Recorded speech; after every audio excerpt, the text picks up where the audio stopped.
2023년 1학기 중간고사 생명과학원 운전고 내신 분석입니다.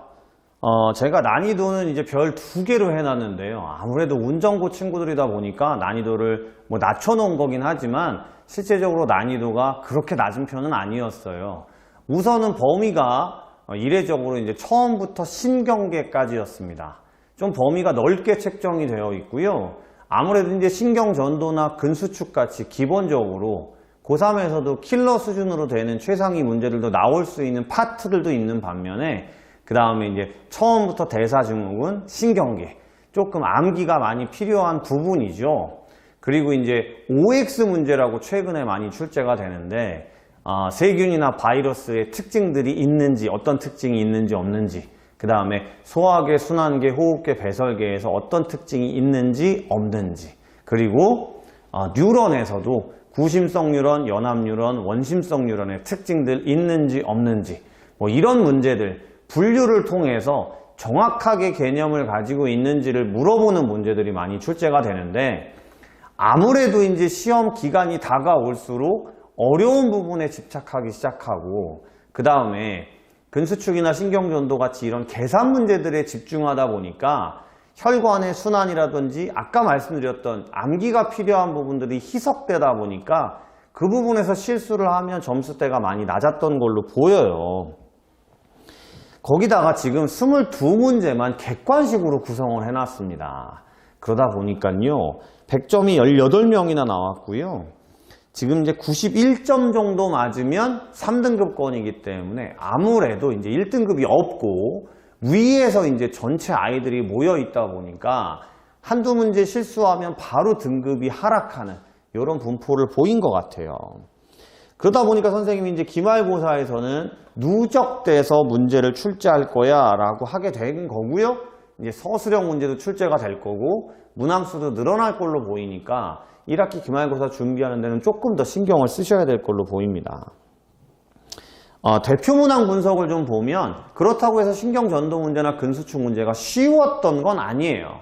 단지 고3 모의고사나 수능 특강 정도까지 풀어야죠. 운전고 친구들은 아무래도 공부를 좀 하는 친구들이 많으니까 그렇게 대비를 한다라고 보면 아무래도 너무 어려운 문제보다는 그동안 나왔던 문제들을 변형한 걸로 나왔다는 걸로 보인 이런 특징이 보인다는 거죠. 그래서 대표 문항 분석을 보면 우리가 어렵긴 했지만 신경전도 특강 교재나 내신 기출이나 수능 특강을 통해서 다뤘던 문제들이 출제가 됐다고 보시는 거예요. 15번 문항 같은 경우도 고3 모의고사 문제 변형을 했던 거고요.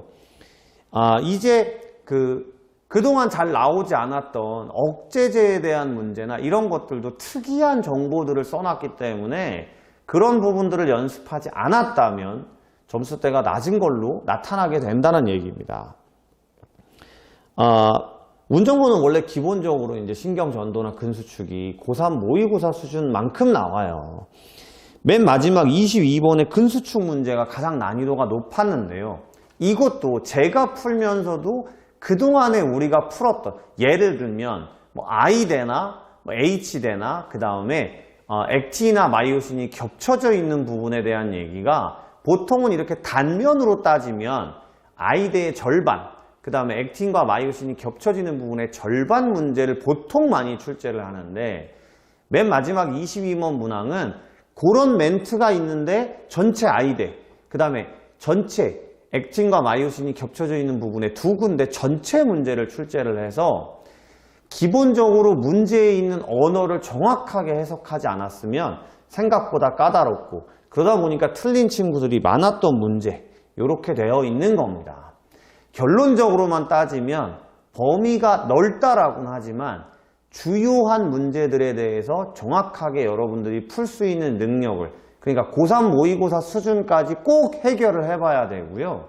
그 다음에 앞부분이나 이렇게 암기가 많은 부분에 있어서 실수하지 않도록 꾸준하게 타학교 내신 기출 문제들을 꾸준히 풀어나가면서 자기가 암기했던 부분들이 희석되지 않도록 하는 노력 그래야지만 결국에는 이런 문제가 나왔을 때도 상위권 아이들 그 부분에서 이제 높은 점수를 유지하지 않나 앞으로 시험 대비는 이렇게 해야 되지 않나 생각이 듭니다.